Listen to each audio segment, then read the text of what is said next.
here from the Hannibal TV.com with my weekly review of the points I find interesting in Dave Meltzer's Wrestling Observer newsletter. And this was a big update this week, coming off of AEW doing their big show for Jay Briscoe and the Raw 30th and the Royal Rumble weekend. So lots of news to get into, and I'll jump right into it. Regarding the Royal Rumble, because Peacock's subscribers are up with over 20 million right now, they expect for more people to watch the Royal Rumble than ever. It's the 36th annual Royal Rumble, by the way. Apparently, there's more people subscribed now than there were during last year's WrestleMania. So it could be a very big number. There's over 42,000 tickets out right now. And the live gate has topped $7 million, which will be the largest gate for any U.S. non-WrestleMania in history. They're hoping that it's going to hit 8 million. Clash in the Castle that happened last September was the largest WrestleMania non-gate in history up to this point. So there is a chance Royal Rumble could still beat that. Apparently, they're still not sure who Roman Reigns is going to wrestle at WrestleMania, or like the Wrestling Observer and Dave Meltzer still isn't sure. It looks like The Rock is out, and it could likely be Cody Rhodes or Steve Austin. Meltzer does not want to see it be Austin. I would love to see it be Austin, and I'd love for Austin to beat him, but that's likely not going to happen. But I could see them throwing a lot of money for Austin to come, because it's going to be a disappointment for sure that it's not The Rock, when it seems like ever since they announced WrestleMania was going to be in Los Angeles, which has been years now, there's been talk that it was going to be The Rock. So John Cena, it looks like he might wrestle Austin Theory at WrestleMania, although at one point Jake Paul did say he wanted it to be him. I've heard that one of the reasons that they decided not to make Cody Rhodes a surprise that he would be in the Royal Rumble is because there's going to be other surprise entrants. So we could see a guy like Jake Paul entering the Royal Rumble as well, but we just saw the Jake Paul crown jewel match against Roman Reigns, so I wouldn't expect him to win it. Apparently, Peacock had $660 million in revenue in 2022, but they lost $2.5 billion, so it's still not profitable. And they're paying WWE a ridiculous amount of money for their content. Apparently, originally there was talk of Lesnar against Austin at WrestleMania, but that match is not going to happen. And it looks like it's now going to be Lesnar against Lashley, either at WrestleMania or at the Elimination Chamber in Montreal. Bobby Lashley has done way too many jobs since coming back off of MMA to really be taken that seriously. I'm a fan of his, and I like him as a person. But when they brought him in from having a pretty good MMA career and his Impact run, they should have had the him versus Lesnar match there. I think at Crown Jewel, Lesnar beat him in like 6 minutes or something. So to now build it back up, I just don't see as much interest in that match. And Lashley has lost to a lot of people in recent years, lesser star than Lesnar. So I just don't see that as like a very interesting match compared to how it would have been when they first brought Lashley in. Apparently, there's only 3 matches right now advertised for the Royal Rumble. LA Knight versus Bray Wyatt, which pretty sure we all know Bray Wyatt's going to win that one. Bianca Belair versus Alexa Bliss for the Raw Women's title, and Roman Reigns versus Kevin Owens. And again, Mike Modest did an interview on this channel yesterday, and he was talking about the suspension of belief or the suspension of disbelief being gone. I don't think anyone believes Kevin Owens has a chance in hell of winning that match because they're already talking about Roman Reigns versus Sami Zayn, possibly for Elimination Chamber, and Roman Reigns versus either Cody Rhodes or Austin at WrestleMania. So I just don't see that as a very interesting main event when we all know who's going to win. But the main event is really the Royal Rumble match. Apparently, the Bellas were advertised for Raw being on the 30th anniversary show, even though WWE had booked them to be in New York earlier this week to promote their new show related to Nikki Bella's wedding that's going to be on E! So they advertised that, knowing they were booked elsewhere. Apparently, the Bellas were upset they weren't on the Raw show. The Godfather, who has an interview with me on this channel, as well as one with John Paz, said that he's mad at Dwayne Johnson, I guess, that they had a 6'1" guy play him on Young Rock, even though he's actually taller than The Rock. So he was pissed off about that. Well, it's The Rock's show. He can do whatever he wants. Superstar Billy Graham, my mentor, one of my mentors, his kidneys are back working on their own after being on dialysis and being in the hospital for, I don't know if he's been moved yet, but it's got to be over 20 days by now. He's still having issues with infections, elevated blood pressure and heart rate, so he's going to be moved to a nursing home at some point, as he's going to still require antibiotics through IV for a while. So it looks like he'll be in a nursing home for at least 6 months. He's 79 now. His birthday's in June. Glass Onion, a Knives Out mystery featuring Batista, was given an Academy Award nomination for Best Adapted Screenplay. Good for Batista. He's having a lot of success, and there's a guy that they didn't bring back for the Raw anniversary show, which, I mean, there's no question Batista was one of the big stars of the early 2000s. Ric Flair will be the Grand Marshal of the 2023 Seminole Hard Rock Gasparilla Pirate Fest in Tampa, which I guess is a big deal. Apparently, the story internally of why Stephanie McMahon left the WWE is because she was unhappy.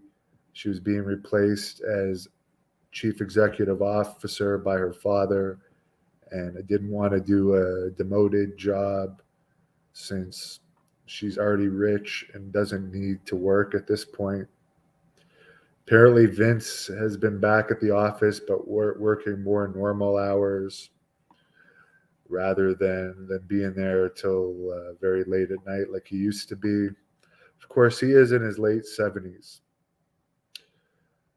John Cena is on the cover. He is the only guy on the cover of the 2023 WWE video game, which is funny because it just goes to show you how little interest people have in the regular roster. The WWE knows that they're going to get more people interested in the video game with John Cena on there than a member of their regular roster. Funny because even though AEW is still paying CM Punk $3 million a year, according to reports, they took him off the video game, even though he would have been more off of the cover. I don't know if he's still in the video game or not. but it would have made sense to have CM Punk on the cover. Apparently, Lawler wrestled this past weekend in Winston-Salem, North Carolina, which marked his 53rd straight year in the ring. He's done very well for himself, and he's aged very well. Matt Riddle has apparently finished rehab and could possibly be returning at the Royal Rumble. Pre-sale for the WWE SmackDown in Montreal the weekend that Elimination Chamber is happening. They got 13,226 tickets sold for that. They haven't done a TV taping in Montreal for a while before the pandemic anyways. And Montreal has 13,493 tickets out. Meltzer's saying that that's close to sellout, but that arena holds 20,000. They could fit more. I mean, I could see them opening up more tickets if they are set up for a 14,000 person sellout, because wouldn't you want to have as many people in there as possible? I don't know.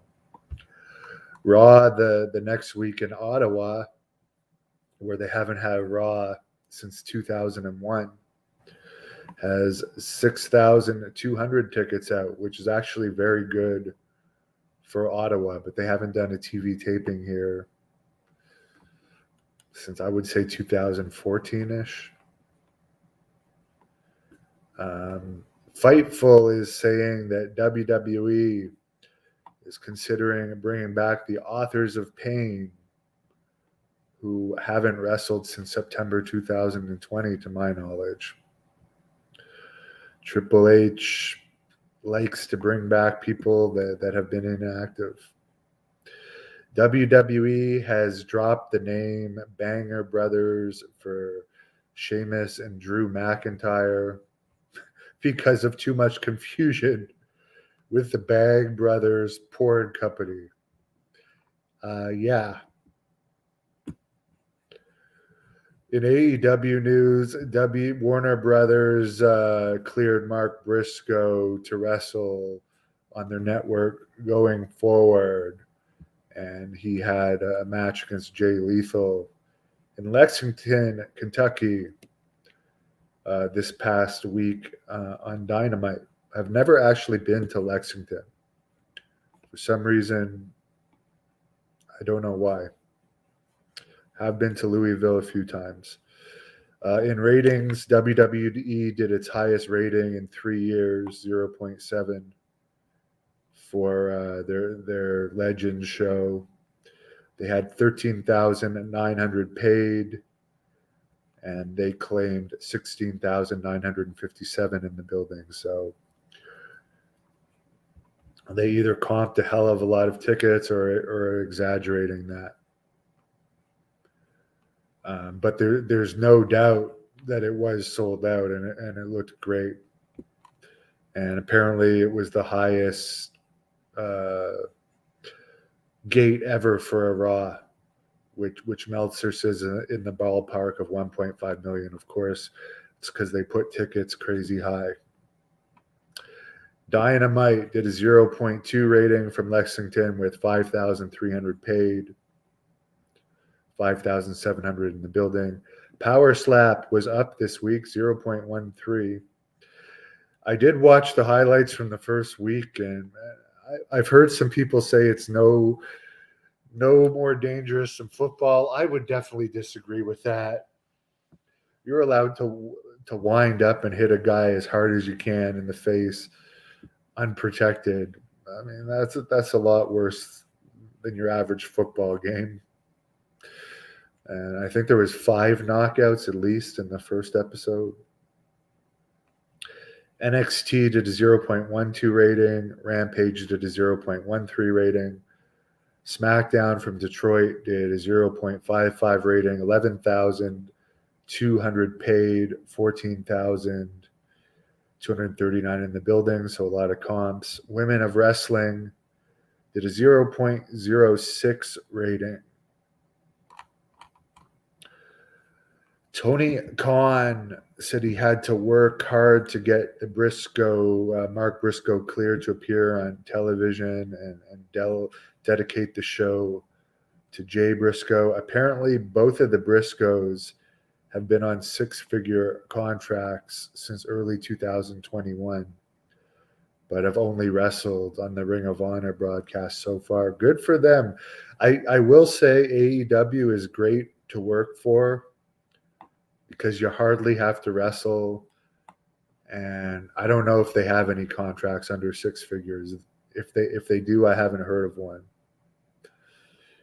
AEW, every show they did in January, which they only do TV tapings, topped 5,000 paid, which is pretty damn good. Conor McGregor apparently was offered a job to coach on the next season of Ultimate Fighter. Oh, Grandma Daisy tips $5. I'll show you Piper here, Grandma Daisy. She's down here sleeping. You see her? There she is. I know Grandma Daisy's a big Piper fan. He wants to see Matt Bourne in the Hall of Fame 2023. I would like to see that too. Any updates on Typhoon or Rick Martel interviews? Not quite. How am I doing? Pretty damn good, Joseph. Grandma Piper's doing good. She's sleeping beside me. She hibernates during the winter. It's been blizzarding this week here. Robert Brown. Jake Paul, I believe his injury is rehabilitated now. That's what I've heard, although there hasn't been confirmation on that. Malik says somebody was dominant as the world champion in the Hurt business. It's talking about Lashley. I just wish better for Lashley. Maybe only the times I've seen a match of his lately or read about it, he's been losing. But as I said, I like Lashley as a person, and I thought he could have been pushed harder when he first came back. Happy birthday, Grandma Daisy. Someone's calling me. I'll call them back later. My day's doing great, Jason. Thank you. Vincent, power slap is not a sport. It's not a sport when people are taking hits and not able to protect themselves. I agree. I think it's a sideshow, and I don't think it's healthy for people. I'm going to call it an update and call this person back. Hope everyone has a great weekend and afternoon. Thank you for watching the Hannibal TV. Please like this video if you enjoyed it and click the subscribe